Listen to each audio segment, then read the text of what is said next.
आज के समय में जो पुरुषों के अंदर दुर्बलता है वो बढ़ती जा रही है। हमें अनेक ऐसे नवयुवक मिलते हैं जिनकी आयु भी बहुत कम होती है, कई बार 18, 19, 20, 21 वर्ष की आयु होती है और वो कहते हैं कि हमने अपनी शारीरिक क्षमताओं को खो दिया। जो ये समय होता है, ये आयु होती है, इसमें शारीरिक क्षमताएं उच्चतम स्तर पर होती हैं, लेकिन अगर इस आयु में ही उन्होंने अपने गलत आचरण से अपनी क्षमताओं को खो दिया है, आप अंदाजा लगा सकते हैं कि आगामी जीवन फिर किस प्रकार का होगा, किस प्रकार से वो वैवाहिक जीवन को ठीक प्रकार से चला पाएंगे, किस प्रकार से संतान उत्पत्ति में वो सक्षम होंगे। और इस प्रकार के विचार जब हमारे नवयुवकों के मन में आते हैं तो वो सहम जाते हैं, डर जाते हैं। और ये स्थितियां आज के समय में चिंता, तनाव, डिप्रेशन जैसी स्थितियों का एक बड़ा कारण बनी हुई है। आप सबसे पहला नियम तो यही समझ लें कि काम को हमारी संस्कृति में घृणित नहीं कहा गया है। धर्म, अर्थ, काम, मोक्ष, यहां पर इन 4 पुरुषार्थों में एक काम भी है, लेकिन यहां पर सम्यक भोग की बात कही गई है कि पहले जो ब्रह्मचर्य आश्रम है उसमें एक नींव तैयार कर लेता है जब नवयुवक, उसके बाद वो गृहस्थ जीवन में भी जाता है तो कोई उसे हानि नहीं होती, ठीक प्रकार से वो आगे बढ़ता है क्योंकि उसने नींव को अच्छा बनाया। ब्रह्मचर्य आश्रम में उसने ठीक प्रकार से ब्रह्मचर्य का आचरण किया, कोई बाधा नहीं होती। लेकिन अब जो बीत गया, जो हो गया, उसके विषय में आप कुछ कर नहीं सकते।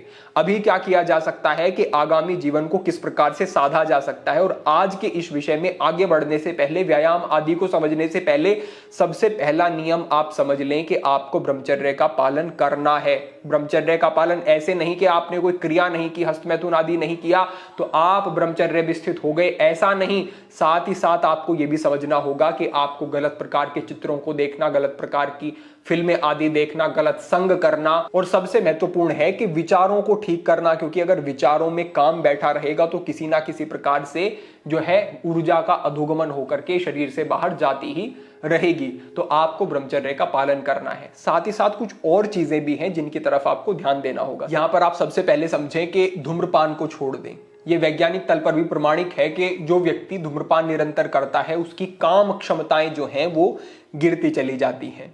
अगर आप ड्रिंक करते हैं, शराब पीते हैं आप, तो ये भी आपके लिए हानिकारक होने वाला है। अगर आप फिट रहते हैं, आप अतिरिक्त भार नहीं बढ़ने देते हैं शरीर में, तो ये बहुत ही अच्छा होता है कि आप अपनी काम शक्ति को निरंतर बनाए रखें। साथ ही साथ अगर आपका आहार ठीक नहीं है, तामसिक आहार लेते हैं, पचने में कठिन होता है, शरीर में विषाक्तता बढ़ती है, जो विष बढ़ता है, डिटॉक्स नहीं होती है, इससे भी यौन क्षमताओं पर प्रभाव पड़ता है। अगर कॉन्स्टिपेशन रहता है, यह भी एक बड़ा कारण होता है, इससे स्वप्न दोष जैसी स्थितियां भी बननी शुरू हो जाती हैं। तो अपने आहार को ठीक रखना, शरीर को साफ रखना बहुत ज्यादा जरूरी हो जाता है। मानसिक तनाव भी यौन क्षमताओं के कम होने का एक बड़ा कारण है।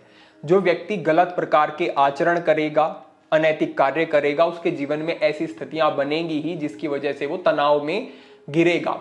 आप समझें कि तनाव क्या है? आपके द्वारा किए गए गलत आचरण और गलत कार्यों का परिणाम ही तनाव है।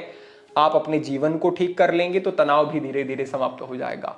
तनावग्रस्त व्यक्ति भी अपनी यौन क्षमताओं को तेजी से खोता चला जाता है, तो यहां पर भी सुधार की आवश्यकता है। तो गलत प्रकार की फिल्मों को देखने का जो एडिक्शन होता है, इससे बचना, इससे दूर रहना अनिवार्य समझें आप अंदाजा नहीं लगा सकते कि किस प्रकार की स्थितियां बन जाती हैं। जब तक व्यक्ति उनमें नहीं गिरता है स्थितियों में, तब तक उसे लगता है कि सामान्य चीजें हैं, लेकिन जब वो इस एडिक्शन में फंसता है तो निकालना बड़ा मुश्किल हो जाता है उसे।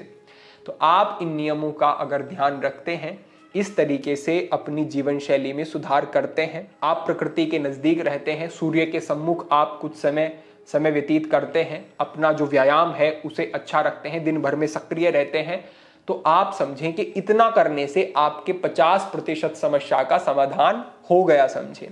अब इस 50% की तरफ अगर आप ध्यान नहीं देंगे और आप समझेंगे कि आप जो योग अभ्यास हम अभी साझा करेंगे वो कर लें, इसकी तरफ ध्यान ना दें तो ठीक प्रकार से रिजल्ट नहीं मिलेंगे, जिसकी वजह से आप निराश हो जाएंगे।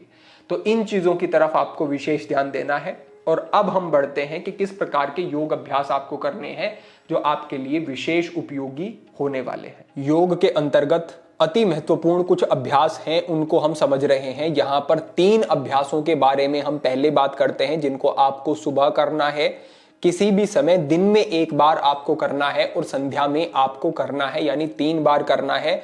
वो 3 अभ्यास हैं अश्विनी मुद्रा का अभ्यास, मूल बंध का अभ्यास और वज्रोली मुद्रा का अभ्यास। बिल्कुल सरलता से इनको आप सहजता से समझ लें, क्योंकि इनमें बड़ा ही व्यक्ति इस द्वंद में रहता है कि क्या ये एक जैसे अभ्यास हैं, इनमें अंतर क्या है। सबसे पहले आप समझें कि अश्विनी मुद्रा का अभ्यास कैसे किया जाता है। अश्विनी मुद्रा का अभ्यास आप अपने जब एनस को संकुचित करते हैं, मल द्वार को संकुचित करते हैं, ऊपर की तरफ खींचते हैं, तो उसको समझें कि ये अश्विनी मुद्रा का अभ्यास है। इस अभ्यास में आपको एनस को ऊपर की तरफ खींचना होता है और वहीं पर होल्ड करना होता है। जितने समय तक आप होल्ड कर सकें। शुरुआती समय में तो आपके लिए 5 सेकंड तक होल्ड करना भी कठिन ही होगा, लेकिन धीरे धीरे ये आपकी क्षमता बढ़ती जाएगी। जब आप थोड़ा लंबा होल्ड करना शुरू कर देंगे तो ये ज्यादा उपयोगी हो जाएगा। अब बात करते हैं मूल बंध का अभ्यास क्या है। अश्विनी मुद्रा के अभ्यास में आप एनस को संकुचित कर रहे हैं। मूल बंध के अभ्यास में आप अपनी जननेंद्रिय और गुदा के मध्य का जो स्थान होता है, जिसे पेरिनियम रीजन कहते हैं, वहां पर एक संकुचन आप लेकर के आते हैं। उसका ठीक स्थान समझने के लिए आपको सिद्धासन में बैठना है और जहां पर जाकर के आपकी एड़ी पीछे स्पर्श करेगी उस स्थान को संकुचित करना है। इसके लिए आपको अपने पैरों को पहले सामने की तरफ लेकर के जाना है, फिर अपने बाएं पैर को आपको इस प्रकार से मोड़ना है और जैसे ही आप पीछे लाएंगे इस पैर को, जहां पर जाकर के ये पैर आपका पीछे स्पर्श होगा, समझे कि यही वो स्थान है जो मूलाधार चक्र का स्थान बताया गया है। और इसी स्थान पर जब आप संकुचन करते हैं तो ये मूल बंध का अभ्यास होता है। तो इस प्रकार से आपने पहले बाएं पैर को आप लेकर के आएंगे, पीछे सटाएंगे, उसके बाद आप अपने दाएं पैर को लेकर के आएंगे और अपनी पिंडली जंघा के बीच में आप इसको इस प्रकार ले जाएंगे। फिर अपने नीचे जो आपका पैर है उसको पीछे इस प्रकार से ऊपर खींचेंगे और ऐसे ये थोड़ा ऊपर की तरफ निकलेगा।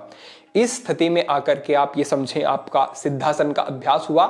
जहां पर आपके बाएं पैर की एड़ी पीछे जाकर के स्पर्श कर रही है उस स्थान को आपको संकुचित करना है। ये मूल बंध का अभ्यास होगा।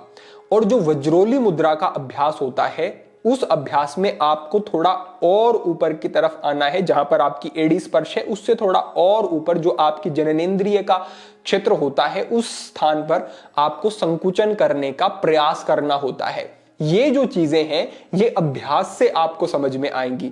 अभी आप ठीक प्रकार से इसको समझ लेंगे और फिर अलग अलग आप उस अनुभव को लेकर के जाएं। जब आप अश्विनी मुद्रा का अभ्यास कर रहे हैं तो आप अपनी सजगता को एनस की ओर, जब आप मूल बंध का अभ्यास कर रहे हैं तो जहां पर आपकी एड़ी पीछे जाकर के स्पर्श हो रही है, पेरिनियम रीजन का जो स्थान है, उसकी तरफ सजगता को लेकर के जाएं। जहां आपकी सजगता जाती है आपके शरीर का वही अंग प्रभावित होता है उससे, और आप वहां पर निरंतर सजगता को बनाए रखेंगे तो आपको ये अभ्यास का पता चल जाएगा कि किस प्रकार से अलग अलग इनको समझना है। इन अभ्यासों से क्या होगा, आपका जो पेल्विक रीजन है इसकी मसल्स जो है उनको एक शक्ति बल मिलना शुरू हो जाता है। जो नपुंसकता की समस्या होती है उसमें ये बड़ा ही उपयोगी है। जो ऐसा समझते हैं कि उन्होंने अपनी पूरी क्षमताओं को खो दिया है, अगर आप इन अभ्यासों को प्रातःकाल करते हैं, लगभग 5 मिनट का अभ्यास, इसे बढ़ाते हुए 10 मिनट तक भी ले जाया जा सकता है। उसके बाद आप दोपहर में कर सकते हैं, भोजन से पहले या भोजन से 1-1.5-2 घंटा बाद आप इसको कर सकते हैं। और संध्या में आप इसको करते हैं विधिवत, तो आप समझें कि आपको कुछ ही महीनों में बड़े अच्छे लाभ मिलेंगे। ये विशेष उपयोगी आपके लिए रहने वाला है। साथ ही साथ कुछ ऐसे योग अभ्यास होते हैं, आसनों के अभ्यास, जिन अभ्यासों में जाकर के आप अश्विनी मुद्रा, मूल बंध, वज्रोली का अभ्यास करते हैं, संकुचन करते हैं, तो उससे और अच्छे लाभ मिलते हैं। यहां पर हम कुछ आसन आपको बताते हैं, एकाग्रता पूर्वक समझेंगे। सबसे पहला होगा शलभासन। शलभासन में आपको अश्विनी मुद्रा का प्रयोग करना है। जब आप शलभासन में जाएंगे और कुछ समय तक रुकेंगे तो आप पाएंगे कि स्वाभाविक ही अपने आप आपकी जैसे जो अश्विनी मुद्रा का अभ्यास है वो वहां पर होने लग जाता है, अगर आप ठीक प्रकार से आसन कर रहे हैं। इसको समझेंगे तो इसके लिए आपको इस प्रकार से पेट के बल आ जाना है और अपने हाथों को इस प्रकार से अपनी जंघाओं के थोड़ा सा नीचे की तरफ भी आप ले जा सकते हैं।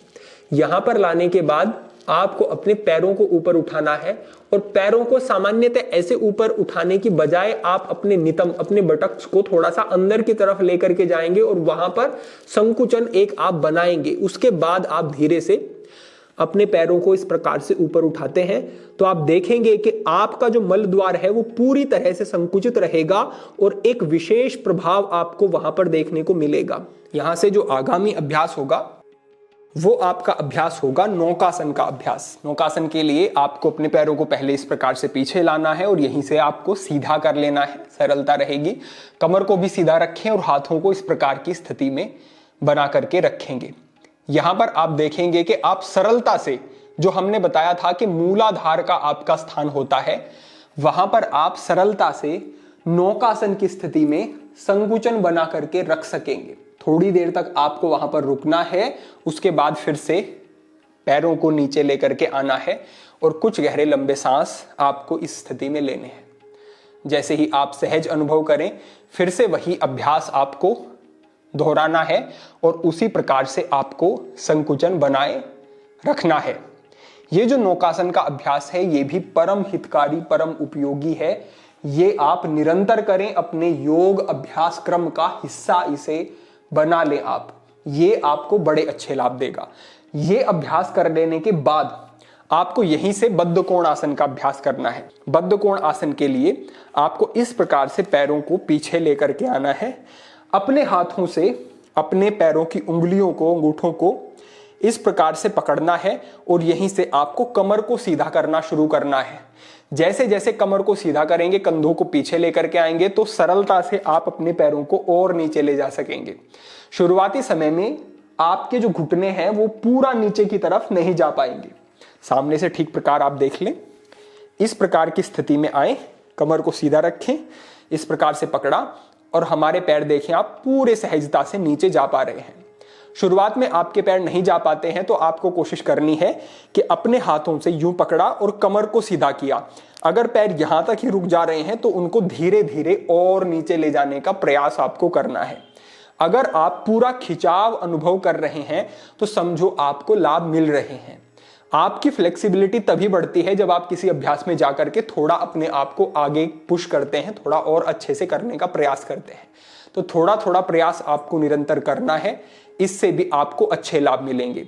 जब आपका अभ्यास ये थोड़ा सहज हो जाएगा तो इस अभ्यास में आप देखेंगे कि सहजता से आप अपने पेरिनियम रीजन, जननेंद्रिय और गुदा के मध्य का भाग, जो हमने बताया था आपको मूलाधार चक्र का स्थान, वहां पर बहुत ही सरलता से और अच्छा संकुचन आप कर सकेंगे। क्योंकि आप देखें कि हर एक आसन की अपनी एक विशेषता होती है। शलभासन में आप अश्विनी मुद्रा का अभ्यास सरलता से कर पाएंगे, भुजंग आसन में आप अश्विनी मुद्रा का अभ्यास सरलता से कर पाएंगे।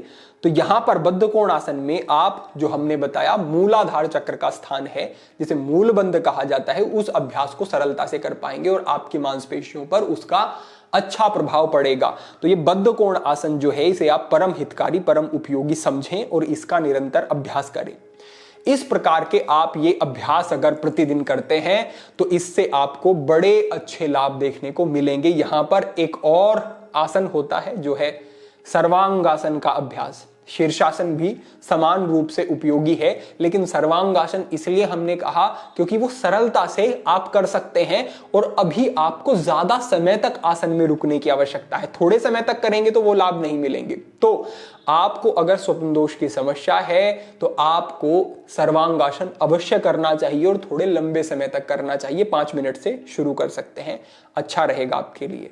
सर्वांगासन के लिए पूरा मार्गदर्शन पहले किया गया है, लिंक डिस्क्रिप्शन में साझा करवा दिया जाएगा, अवश्य देख लें। यहां पर हम आपको 3 वीडियोस के लिंक दे रहे हैं। सबसे पहला होगा सर्वांगासन का अभ्यास, दूसरा अभ्यास होगा हनुमान दंड का अभ्यास, क्योंकि उस पे आपका जो पेल्विक रीजन है वो स्ट्रेच होता है, बहुत अच्छा आपके लिए अभ्यास रहेगा। और तीसरा जो मार्गदर्शन होगा वो इस विषय में होगा कि आपको अपनी यौन क्षमताएं बढ़ाने के लिए क्या क्या औषधियां प्रयोग करनी है। ये मार्गदर्शन हमने पहले योगी वरुणानंद चैनल पर किया है, वहां पर जाकर के आप देख लेंगे। तीनों वीडियोस के लिंक डिस्क्रिप्शन में साझा करवा दिए जाएंगे।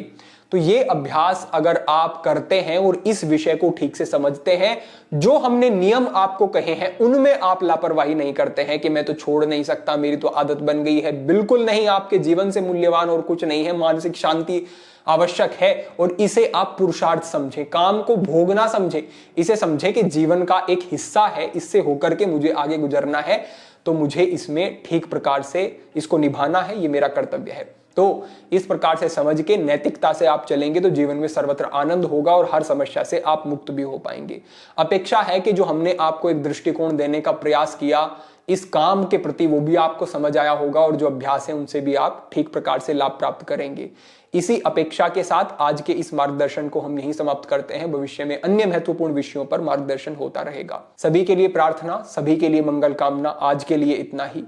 ओम नमः शिवाय।